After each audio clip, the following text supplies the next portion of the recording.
এখন চারদিকে একই দৃশ্য। সবাই ধানের মৌসুমে ধান মারতেছে। রাস্তার ওপরে, পথঘাটে, ঘরের সামনেই ধান শুকানো আর মাড়াই চলছে। কিন্তু একটা বিষয় আমরা হয়তো ভুলে যাচ্ছি, এই রাস্তা শুধু আমাদের না। এখানে মানুষ হাঁটে, বাচ্চারা স্কুলে যায়, রোগী হাসপাতালে যেতে এই পথ ব্যবহার করে। রাস্তা যখন ধান দিয়ে ভরে যায় তখন সাধারণ মানুষের চলাফেরা করা সত্যি কঠিন হয়ে পড়ে। অনেকে পিছলে পড়ে যায়, গাড়ি মোটরসাইকেল যেতে পারে না, কখনো কখনো দুর্ঘটনাও ঘটে। ধান আমাদের জীবনের সম্পদ, কৃষকের পরিশ্রমের ফল, এটা সত্যি। কিন্তু আমরা যদি অন্যের অসুবিধার কথা একটু ভাবি, তাহলে সবাই মিলে সুন্দরভাবে ব্যবহার করতে পারি।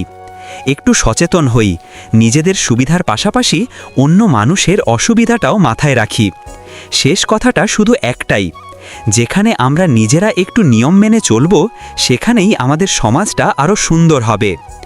এ ধরনের সচেতনতা ও গ্রামের বাস্তব গল্প দেখতে চাইলে স্যালাইনডাকে সাবস্ক্রাইব করে রাখেন, পাশে থাকা বেল আইকন প্রেস দেন আর ভিডিওটা লাইক করতে ভুলবেন না।